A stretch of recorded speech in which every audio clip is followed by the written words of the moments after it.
자, 계속 보죠. 자, 유치권부터 시작하겠습니다. 202페이지 유치권. 202페이지 유치권. 자, 의의 및 법적 성질에서 320조 유치권의 내용. 자, 1항. 타인의 물건 그랬나요? 자, 타인의 물건을 동그라미 쳐보세요. 타인의 물건. 타인의 물건 동그라미. 자, 타인의 물건 또는 유가증권을 점유한 자는 그 물건이나 유가증권에 관하여 생긴 채권이 변제기에 있는 경우에 밑줄 그어보세요. 변제기에 있는 경우에 변제를 받을 때까지 그 물건 또는 유가증권을 유치할 권리가 있다. 밑줄 쫙 그어보시고 유치할 권리가 있다. 그리고 유치를 동그라미를 쳐보세요. 유치 거기다가 점유라고 적어보십니다. 뭐 할 권리가 있다? 점유, 유치할 권리가 있다. 2항 전항의 규정은 그 점유가 불법 행위로 그랬나요? 자, 빨간색 볼펜으로 불법을 동그라미 쳐보세요. 불법. 자, 불법 행위로 인한 경우는 자, 적용하지 않는다. 밑줄 쫙 이렇게 적용하지 않는다. 밑줄 쫙 거기다 적으세요. 유치권 X 이렇게 유치권 X 적용하지 않는다. 유치권 X 그 말이죠. 자, 불법이 동그라미 쳐져 있죠. 자, 갖다 붙여봐요. 그러면 앞으로 유치권 문제를 풀 때 불법이라는 말이 떴다. 그러면 더 이상 문제를 읽을 필요가 없어요. 끝으로 가서 유치권 된다 안 된다 안 된다 이렇게 하면 문제는 풀릴 거예요. 일단 그렇게 해놓으시고 해보죠.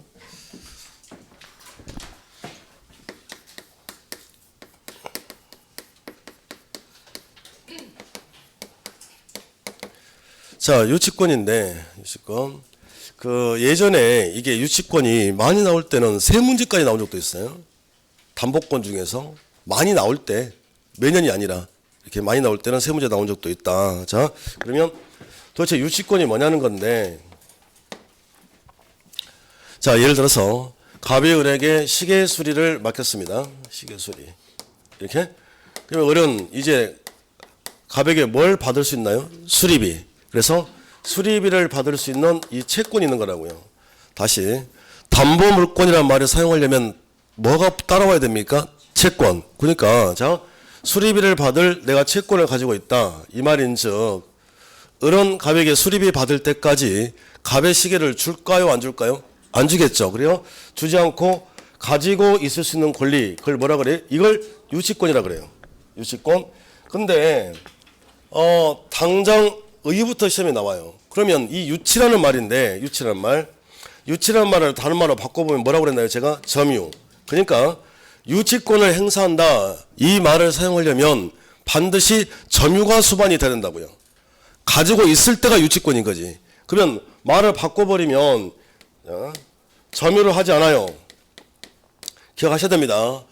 판례가 막 어디서 막 생뚱맞게 빠져나온 게 아니라 여기서 다 나온 거라고요. 그러니까 자, 아무리 채권자이더라도 다시요. 지금 쉽게 설명하면 유치권이라고 하는 게 채권자가 채무자로부터 돈 받을 때까지 채무자 물건을 주지 않고 가지고 있을 수 있는 권리라고요. 이 말은 아무리 채권자이더라도 점유를 하지 않으면 이때는 여기다는 유치권이라는 말 자체를 쓸 수가 없다고요. 이게 필요한 거예요, 지금. 아무리 채권자이더라도 뭘 하지 않으면 점유를 하지 않는 이상은 유치권이라는 말을 쓸 수 있다 없다? 없다. 일단 중요하고요. 자, 나중에 판례는 여기다가 붙여드리겠습니다. 자, 그러면 결론이 채권자가 채무자로부터 돈 받을 때까지 채무자 물건을 주지 않고 가지고 있을 수 있는 권리를 유치권이라고 한다. 세탁소 혹은 뭐 이런 거 생각하시면 되겠어요. 자, 두 번째. 지금 작년 시험 문제가 여기서 출제가 됐단 말이에요. 성립 요건에서. 그러면 아마도 올해는 이 성립에 관련 판례 아니면 유치권자의 권리가 나올 것 같은데 일단 정리부터 해보죠.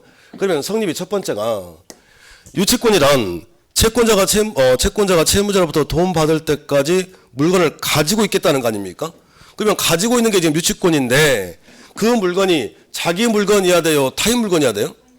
당연히 타인 물건이죠. 타인 물건. 타인 물건에 대해서 유치권이 성립되는 거지 자기 물건에 대해서는 유치권이 된다 안 된다? 안 된다고요.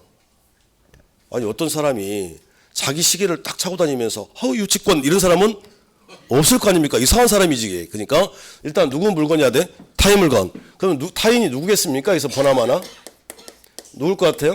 채무자 혹은 제3자 이러는데, 자 이건 나중에 하도록 하고요. 일단 누구 물건만 아니면 된다. 자기 물건만 아니면 된다고요. 자 두 번째.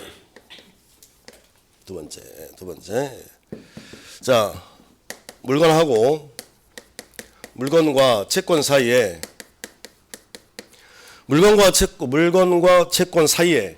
물건과 채권 사이에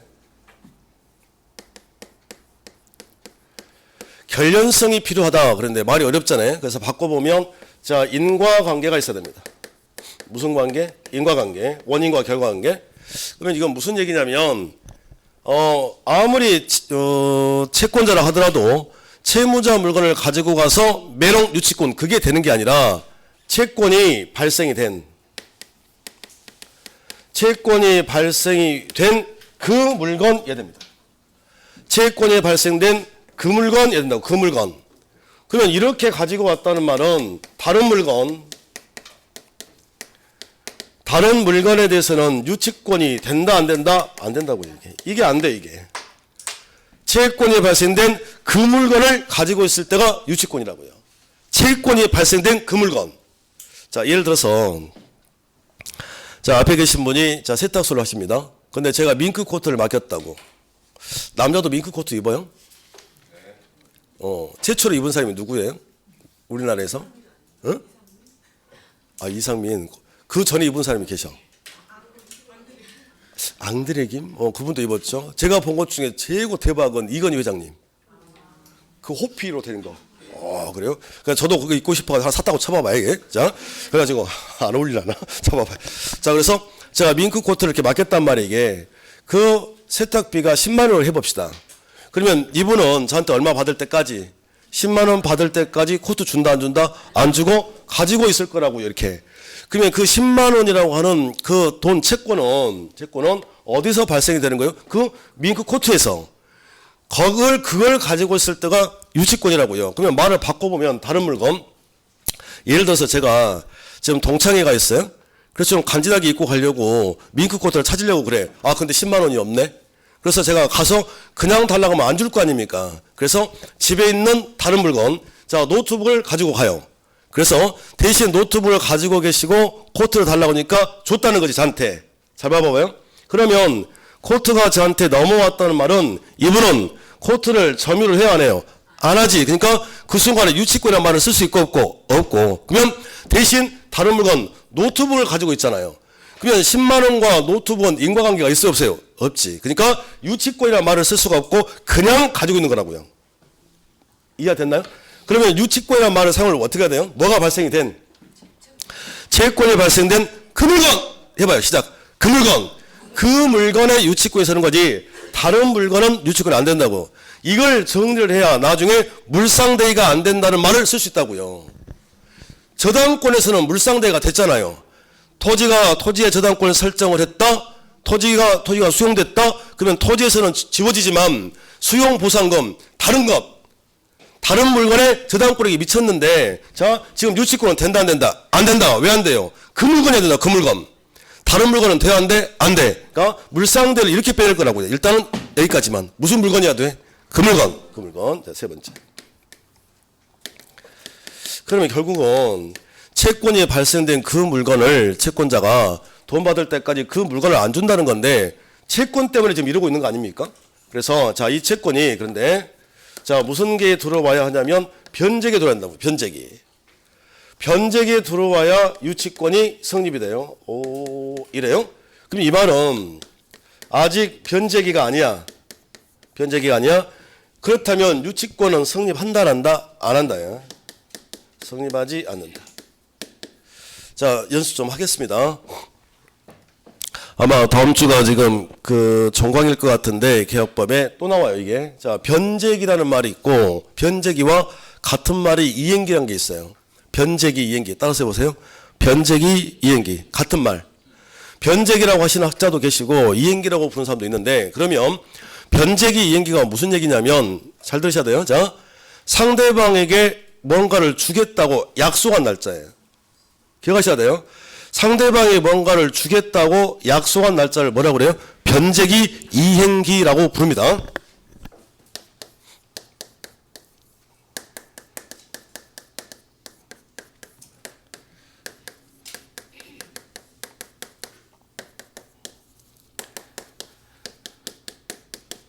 자, 10월 1일 날 계약을 했다고요. 10월 1일 날. 그리고 자, 10월 15일 중도금, 10월 30일 잔금 이렇게 되어 있습니다.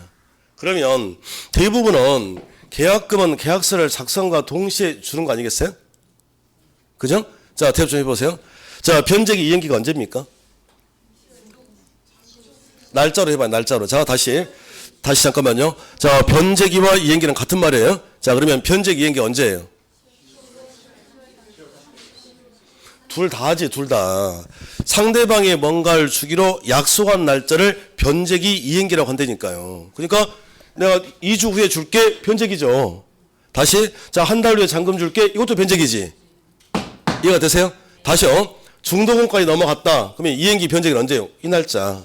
상대방이 뭔가 주기로 약속한 날짜를 변제기라고 한다고요. 그렇다면, 자, 내가 지금 채권을 가지고 있다. 채권이 있다고 그래서 무조건 유치권이 성립되는 게 아니라 그 채권이 무슨 게 들어와야 된다고요? 변제기 이행기에 들어와야 된다고요. 그때부터 유치권이야. 그러면 변제기 아니면 유치권이 성립이 안 된다고 그랬는데 좀 잠깐 봐보세요. 대부분 어떻게 하냐면요. 다시 봅시다. 이분이 세탁소를 하시는데 제가 옷을 수선을 맡겨요. 그러면 대부분 여러분들은 어떻게 합니까? 세탁소 가서 옷을 맡길 때 얼마예요? 첫 번째 물어봐요. 그리고 두 번째 물어보는 말이 얼마나 걸리죠야. 근데 이분이 하시는 말씀이 일주일 걸린대요. 그러면 지금 변제기 이행기가 언제라는 겁니까? 일주일 후가 되는 거지. 그때 옷을 주셔야 되고 제가 그때 옷을 찾아가야 될 거 아닙니까? 그러면 일주일 동안 변제기 오기 전까지 옷을 수선하기 위해서 가지고 있을 때는 그냥 수선을 위한 점유밖에 안 돼요. 그러면 언제부터가 유치권이냐면 이제 변제기가 됐어. 근데 채무자가 안 찾아간다고요. 그때부터 가지고 있으라 라고 법정, 이걸 법정담보라는 말을 쓰는 게 법정담보, 이게 법정담보라는 게 그때부터 법률 규정에 의해서 안전장치로 가지고 있을 수 있다고요. 법정담보.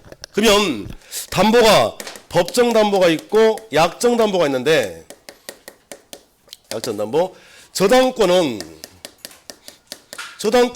약정담보입니다. 저당권은 약정담보.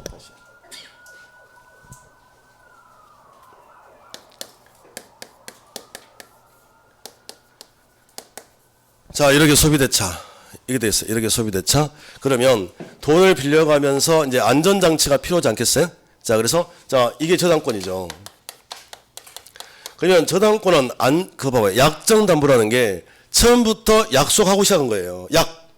무슨 얘기죠? 혹시 내가 돈을 갚지 못하면, 내가 안전장치로 맡긴 이 부동산을 경매로 넘겨라. 이렇게 약속하고 시작했다고요. 처음부터. 그거 아닌가요? 안 그래요? 여러분들, 동사를 맡기고 돈을 빌려가면 제가 질권이라고 그랬잖아요. 실반지. 저 몇 번 해봤는데 학교 다닐 때. 애들께 술 먹다가 보면 술값 부족하면 어떻게, 애들이 전부 다 손을 보죠? 반지 끼네. 빨리 갔다 오라는 거 아니야, 전화포. 그러면, 아무도 안 가보셨어요? 아, 이상한데, 지금. 안 가보셨어? 저는 가봤어요, 많이. 자, 몇 번. 근데 그때 당시에 종이가 흰색이었다고, 이렇게. 근데 거기에 빌려간 돈 적고 원금 적고 날짜 적어요. 이렇게 돼 있다고 흰색 종이에. 근데 한 장을 탁 넘겨보면 거기에 뭐라고 돼 있어요, 이렇게? 이거 어떻게 되면 나중에 뭐 할 수 있다? 처분할 수 있다고 돼 있다니까요. 그러면 처음부터 제가 돈 못 찾아가면 이 반지가 처분돼도 상관없다고 생각하고 맡긴 거 아닙니까? 그러지 않나요? 그러니까 동산이 그러니까 여기다 지금 질권을 안 적은 이유가 질권하고 저당권은 처음부터 약속하고 시작했다고요. 근데 유치권은 그게 아니라 법정담보라는 게 처음에 제가 이걸 바지를 처분하라고 맡긴 게 아니라 수선을 맡긴 거죠. 근데 무슨기가 됐음에도 불구하고 변제기가 됐음에도 불구하고 안이 가져가면 법률 규정에 의해서 안전장치로 계속 가지고 있어라 라고 만들어 놓은 거라고요. 처음에는 수선만 맡긴 거지. 그렇지 않나요? 그러면 어떻게 문제가 나온다는 소리냐면 칠판 보고 풀어보세요. 모든 담보물권은 약정담보에 해당한다. OX, X. 유치권은 무슨 담보입니까? 법정담보. 이런 형태로 나온다고요. 됐을까요? 네 번째.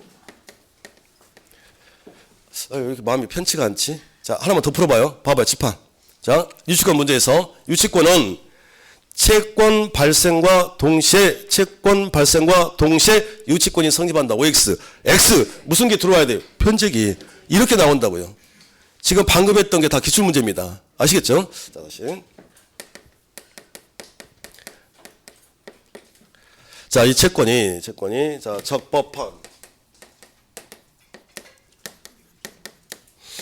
점유를 통해서 발생이 되어야 유치권이 성립이 돼요. 이렇게.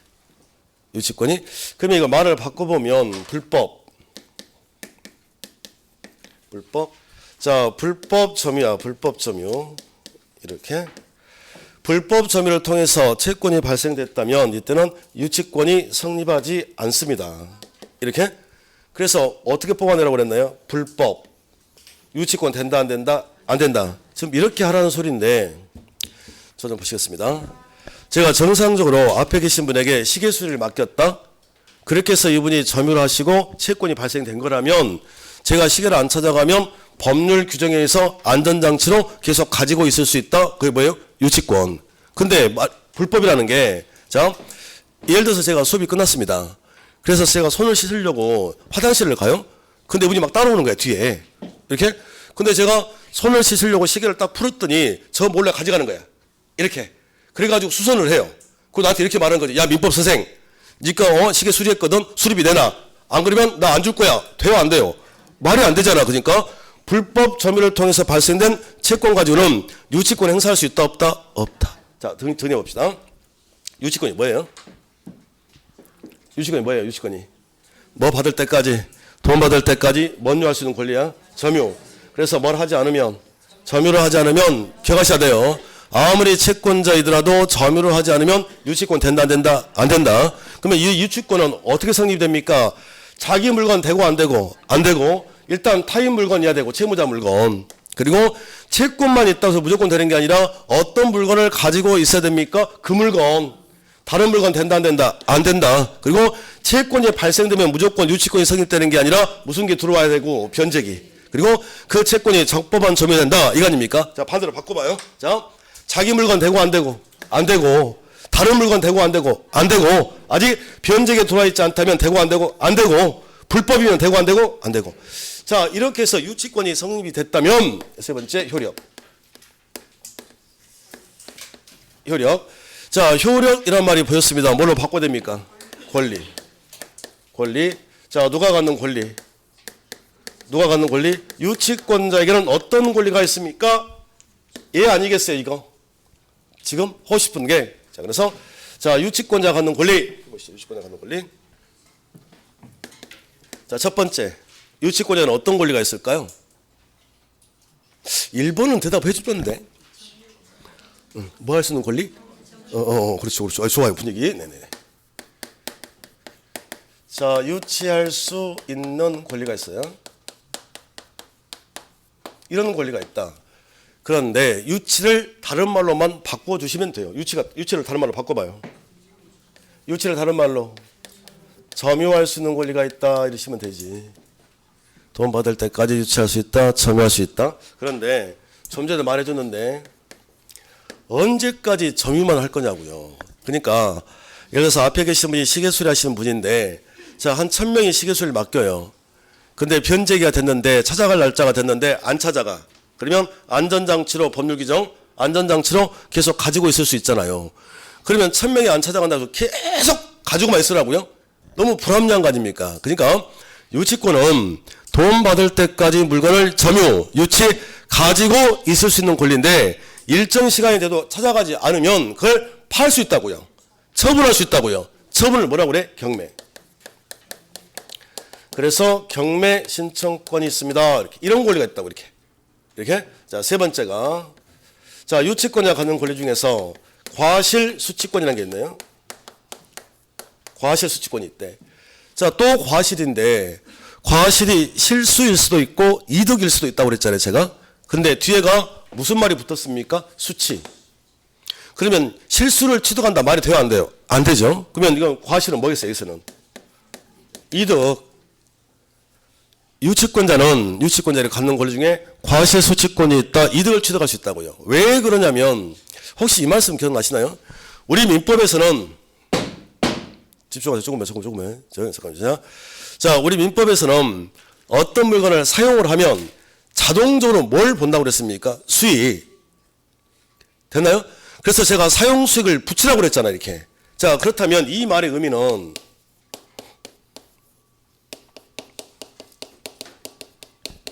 자, 이렇게 임대차를 했는데 임차인이 자, 임대차를 하면서 여기다가 비용을 썼다니까. 이렇게. 비용. 돈 받을 권리죠? 근데 얼마를 썼냐면 100만 원을 썼다고 해봅시다. 이렇게. 자, 임대차가 이렇게 만료됐다. 근데 임대인이 100만 원 비용을 안 준다고요. 그러면 자, 채권자 돈 받을 사람은 100만 원 받을 때까지 이 집을 준다 안 준다? 아니 주고 계속 가지고 있을 거라고. 그게 뭐라고 합니까? 이게 유치권이지. 그러면 유치한다는 말은 다른 말로 바꿔보면 점유 아니에요. 점유. 그 말은 이 집에서 계속 살고 있다는 거예요. 그거 자체가 이득이라고요. 지금 이해가 되셨나요? 다시요. 그러니까 유치권자는 이 유치라는 말이 점유라는 것이니 점유하는 것 자체를 이득으로 보는 거라고요. 물론 나중에 전부 다 이제 반환한다는 그건 변론이고 여기다 살을 붙일 거라는 거지. 일단은 그렇다는 거예요. 다시. 자, 네 번째. 유치권자도 비용 상환 청구권이 있어요. 비용 상환을 청구할 수 있는 권리가 있다. 이건데 이 권리. 자, 또 비용이네요. 비용. 자, 이거 비용 맞잖아요. 자, 이 돈 받으려고 비용 받으려고 유치권 행사 중에 다시 또 얘가 비용을 또 쓴 거란 말이에요. 이렇게 비용을 또. 그래서 자, 300만 원을 추가로 또 썼다. 그러면 지금 잘 봐봐요. 처음에 이 비용을 쓸 때는 유치권자가 아니었잖아요. 근데 이 비용 가지고 유치권을 행사하는 중에 그러면 유치권자인 상태에서 또 비용을 썼다고요. 그러면 은은 총 얼마 받아야 됩니까? 400만 원 받아야 되죠. 그러면 자, 유치권자인 상태에서 쓴 이 비용도 받아낼 수 있다 없다? 있다. 자, 정리해봐요. 자, 유치권이 뭐예요? 채권자가 채무자로부터 돈 받을 때까지 채무자 물건을 뭐 할 수 있는 것? 유치, 점유할 수 있는 권리다. 점유를 하지 않으면 유치권의 말 자체를 쓸 수가 없다. 유치권은 타인 물건에 성립한다. 그리고 채권이 발생된 그 물건이어야 된다. 무슨 게 들어야 된다? 변제기. 그리고 적법한 점유를 통해서 채권이 발생돼야 된다. 그래서 유치권이 성립이 됐다면 이제 유치권자가 갖는 권리 뭐 할 수 있고 유치할 수 있고 일정 시간이 지났는데 안 찾아가면 뭐 할 수 있고 경매에 신청할 수 있고 가지고 있다는 것 자체가 이득을 보는 거 아닙니까? 그래서 과세수취권이 있고 유치권을 행사하는 동안에 또 비용을 썼다면 그 비용까지도 받아낼 수 있다. 유치권자의 권리. 이렇게 됐습니까? 자, 유치권 이 정도 하시고 나머지는 기본서 때 완성을 시켜드릴게요. 자, 넘기시고 저당권 204페이지 204페이지. 자, 저당권의 내용. 그래서 저당권의 내용이 나와 있는데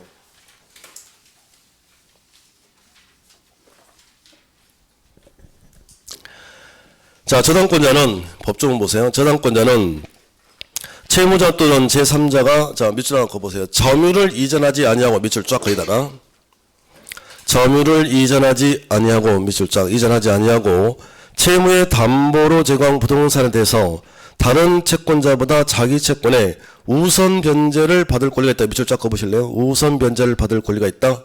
우선 변제와 같은 말이 뭐예요? 오늘 해줬는데. 그렇죠. 거기다 뭐라고 적으셔야 돼? 경매 신청권. 경매 신청권. 그러면 결국은 점유를 이전 받지 않고 그랬으니까 점유하지 않고 나중에 뭘 신청할 수 있는 권리구나? 경매를 신청할 수 있는 권리를 저당권이라고 하는구나. 이 소린 거예요.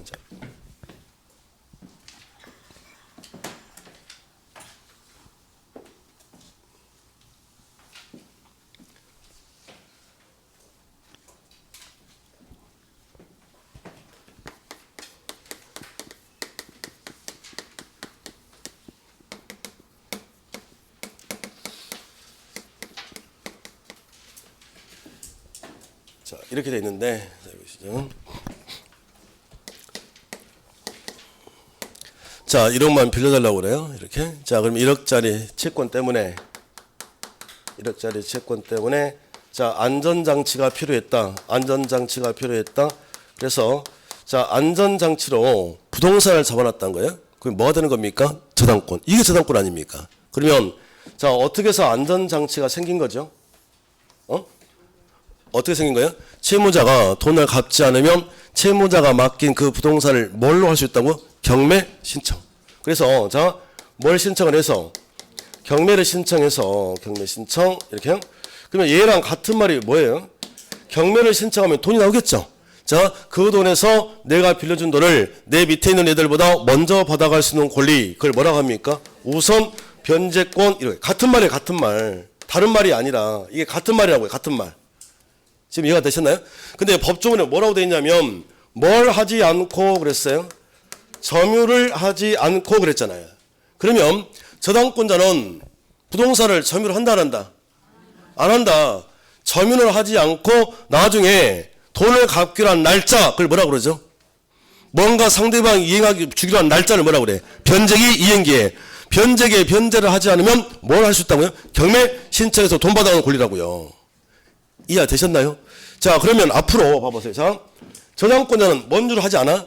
점유를 하잖아. 그러니까 여기다가 어떻게 제가 살을 붙일 거냐면 저당권자는 점유를 하지 않기 때문에 저당권자는 나에게 달라고 반환 청구권 행사가 안 된다니까요. 이런 권리가 없다고요.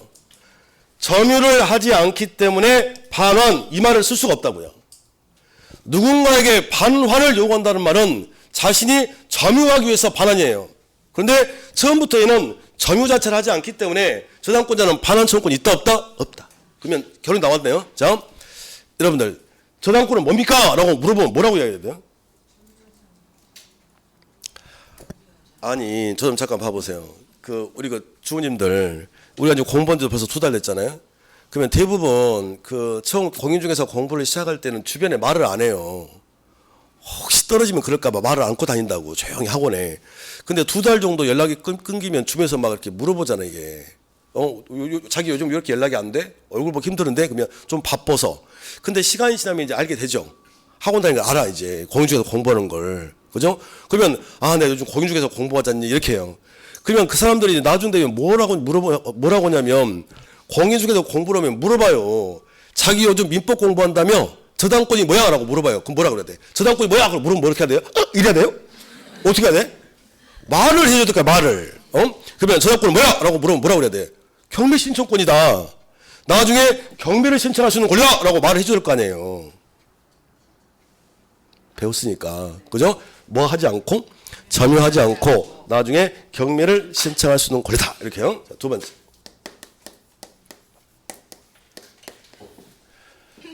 자, 성립. 그러면 이 저당권은 어떻게 만들어집니까? 성립 원칙.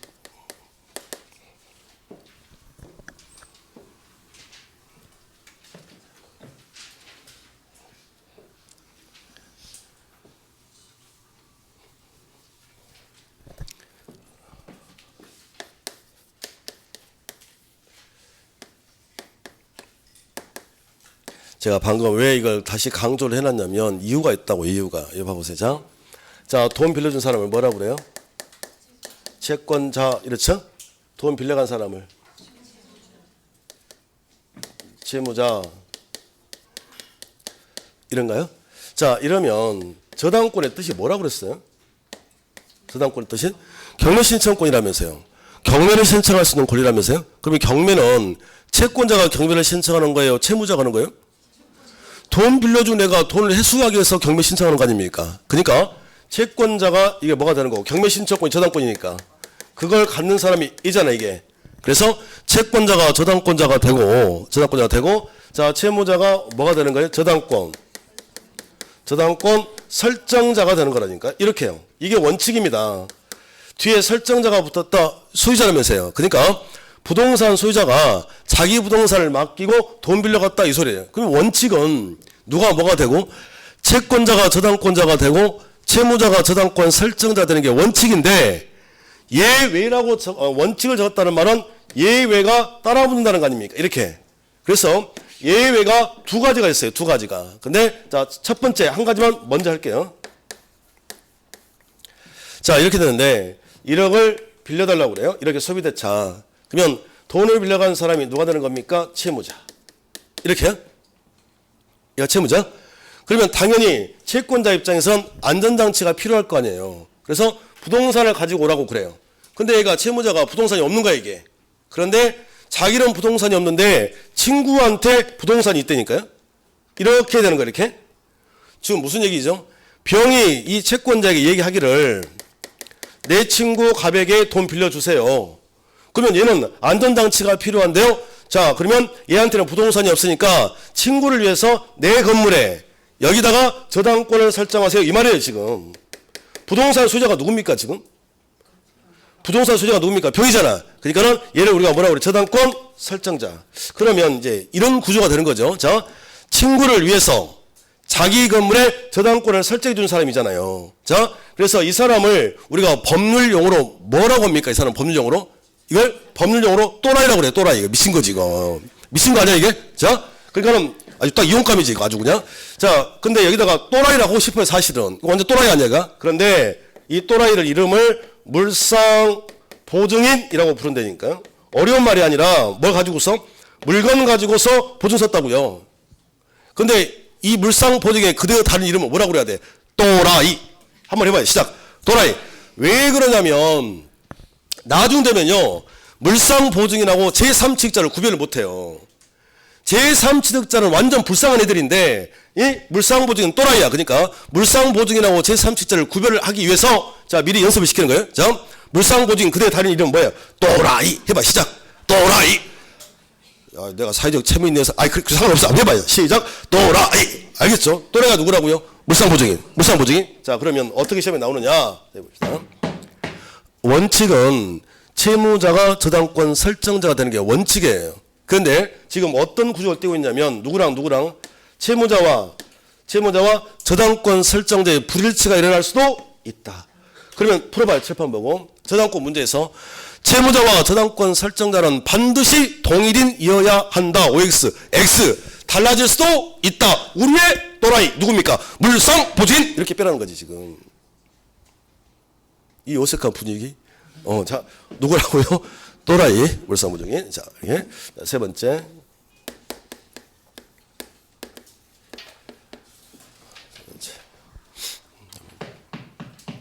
자, 효력. 아휴, 저도 집에 가면 이런 언어 안 씁니다. 정말이에요. 진짜 여러분들 기억하고 문제 풀게 해주려고 제가 이 몸 한 몸 희생하고 있다고.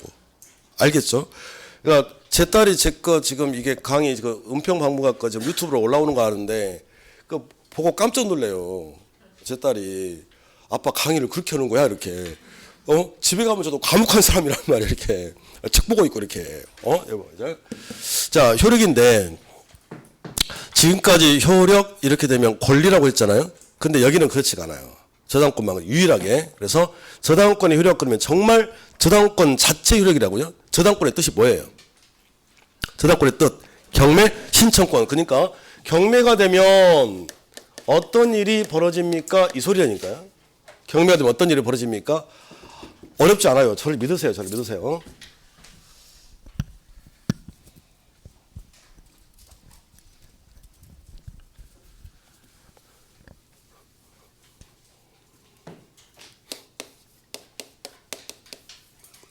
자, 이쪽 파트는 특히 여기는 시험 문제도 시험 문제인데 상식선에서 알고 계셔야 돼요. 왜냐하면 지금 집이 경매가 됐을 때 어떤 일이 벌어집니까를 지금 보여주는 거 아니에요. 그러니까 자 예를 들어서 1억을 빌려줬다. 안전장치로 저당권을 설정을 했다. 이렇게요. 응? 근데 대부분의 사람들은 돈을 빌려갈 때 어떻게 합니까? 나 돈 좀 급해서 한 달만 쓸게. 2달만 쓸게. 이렇게 하잖아요. 그죠? 그러니까 얘도 돈을 빌려가면서 1년을 쓴다 했다는 이렇게요. 이렇게. 그러면 변제기가 언제입니까? 상대방의 뭔가 주기로 약속한 날짜, 이 날짜잖아요. 이걸 뭐라 한다고요? 변제기 이행기. 자, 시작. 변제기 이행기. 이렇게 된 거예요. 근데 변제기가 됐음에도 불구하고 얘가 변제를 안 해요. 돈 안 갚는다는 거 이게. 그러면 자, 안전장치로 부동산을 잡아놓은 거 아닙니까? 그러면 자, 저당권의 뜻이 뭐예요? 경매신청권. 그래서 경매로 넘긴다고요. 그러면 이걸 하는 이유가 돈을 갚지 않으니까 채권자 입장에서는 자기 돈을 뭐 하려고 그래? 회수하기 위해서 경매로 넘기는 거 아니에요? 그러니까 경매가 되면 어떤 일이 벌어집니까? 이 말은 이 부동산이 이제 뭘로 바뀐다는 거예요? 돈. 그거 아닌가요? 그러면 이 돈에서 어디까지 내가 받아갈 수 있습니까? 그거 공부하는 거예요. 돈 회수를 얘기하는 거라고. 그러면 어려운 게 아니라 일단 채권자 입장에선 이 부동산이 지금 돈으로 바뀌었다. 이 돈에서 뭐부터 해소를 해야 돼요? 내가 최초에 빌려준 돈, 원금이라고 하지, 원금. 원금이 얼마입니까? 1억. 그러니까 그대로 적어주면 돼요. 자, 뭐부터 해소할 거라고? 원금. 그래서, 자, 원금이라고 적으면 되는데, 원본, 같은 말이에요. 뭐부터 해소할 거라고요? 원금. 원본. 자, 두 번째. 돈을 빌려주면 뭐가 붙습니까? 그때부터? 이자가 붙잖아요, 이자. 그래서 이자 받아갈 수 있어요. 이자가 받아가야 되지. 그래서, 자, 이자는 무제한, 해당되는 금액만큼 다. 그리고 세 번째가, 자, 지연 이자도 받아갑니다. 잠깐만요. 경매로 넘겨서 부동산이 돈으로 바뀌었다. 그 돈에서 내가 지금 돈을 회수하는 그 방법을 말씀드린 거예요. 어디까지 받아갈 수 있는지 범위를. 자, 그러면, 자, 원금 받아가실 거고, 그 다음에 이자 무제한 받아갈 거고, 그리고 지연 이자인데, 지연 이자는 1년분에 한한다. 이렇게 돼 있어. 이렇게. 몇 년분이요? 1년분. 이것 때문에 저당권이 없어요. 제가 올해로 지금 16년째 하고 있다고 그랬는데, 강의를. 저는 지금까지 강의를 하면서 이런 등기부도 많이 보고 하긴 하는데, 저당권을 지금까지 본 적이 없다. 근저당권은 써도, 저당권이 현실에서는 쓰지 않는다고요. 왜? 얘 때문에. 지연이자가 몇 년분밖에 안 돼요. 1년분밖에 담보가 안 돼요. 안전장치가 안 돼. 무슨 얘기입니까? 자, 이거 봐봐요.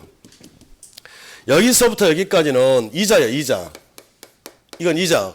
그러니까 원래 처음에 약정한 이자 다 받아가시면 돼, 이 돈에서. 그러면 지연이자는 언제부터가 이제 지연이자냐면, 여기 변제기. 여기 변제기 이후부터 여기서부터는, 자, 뭐라고 부릅니까? 여기서부터는 지연이자라고 그래요. 근데 문제가 어떤 문제가 생길 수 있냐면 100%. 서울에서 이 아파트 주택 얘네들이 경매로 넘어갔다? 그러면 한두 달 만에 경매 될 것 같아요? 절대로 안 돼요. 아무리 짧아봤자 1년에서 1년 6개월 걸린다고요. 그러면 1년 안에 끝나주면 상관이 없는데 1년 6개월이 됐다? 그럼 6개월치 이자를 못 받잖아요. 그래서 우리나라 이걸 안 쓴단 말이게. 그죠? 아, 그러면 선생님 왜 1년으로 해놨대? 58년도 법이라고요.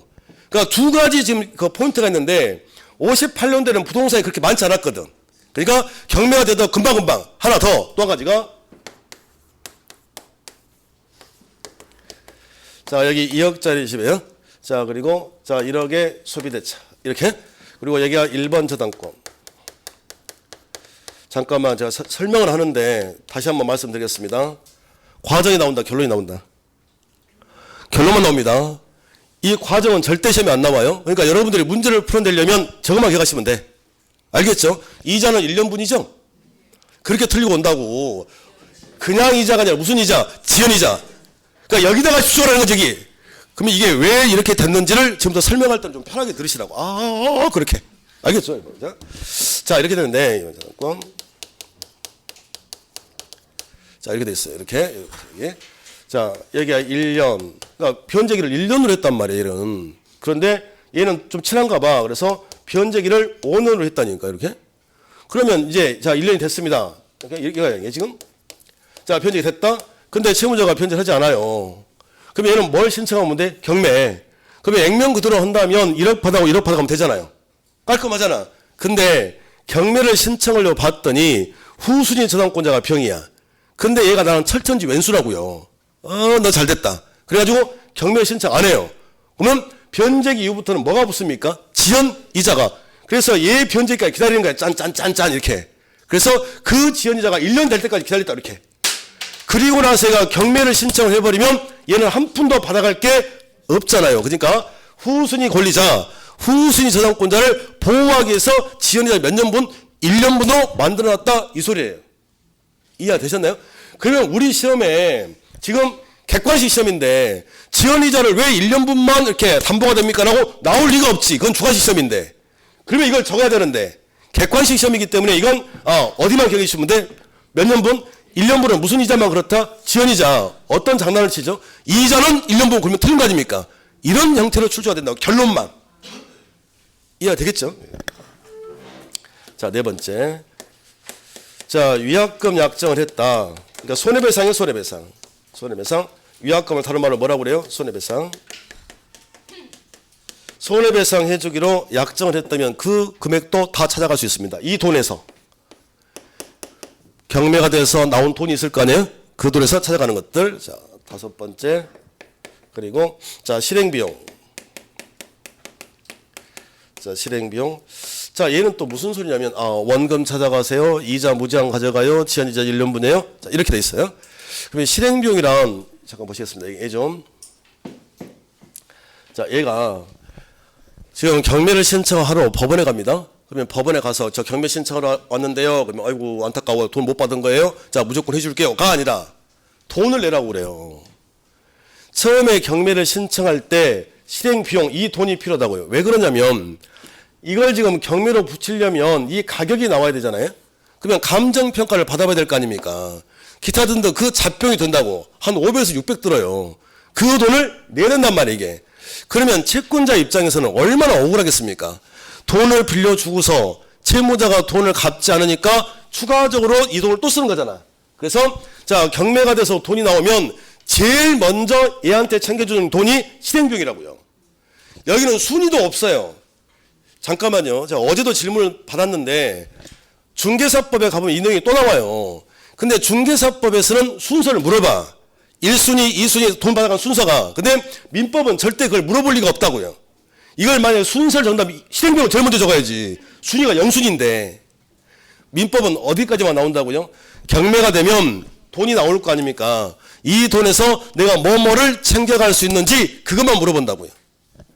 이해가 됐습니까? 그러면 제가 여기까지만 끊어볼게요. 자, 저당권이란 내가 점유를 하지 아니하고 채무자가 변제를 하지 않으면 경매를 신청해서 돈이 나오면 후순위 얘들보다 먼저 돈을 받아갈 수 있는 권리다. 근데 이런 저당권을 어떻게 만들어지냐 그랬더니 원칙은 채권자가 경매 신청권자 아닙니까? 채권자가 저당권자가 되고 채무자가 저당권 설정자 되는 게 원칙인데 채무자와 저당권 설정자가 달라지는 경우도 있더라. 우리가 또라이 누구? 물상 보증이 있다면 그렇더라. 그리고 저당권 이렇게 설정돼서 경매가 됐다면 돈 회수의 회수. 자, 어디부터 했어야 됩니까? 시작. 원금, 이자 1년분, 이자 이무, 이자 무제한, 지연이자가 1년분. 그리고 위약금 약정했다면 위약금. 그리고 무슨 비용? 실행비용 받아낼 수 있다. 이렇게 해요. 이렇게 쭉 적어갈 거라고요. 언제부터? 기본서 나오면. 아시겠죠? 자, 이런 틀이라는 거. 자, 이 정도만 하시겠습니다. 자, 넘기시고. 206페이지 가보면.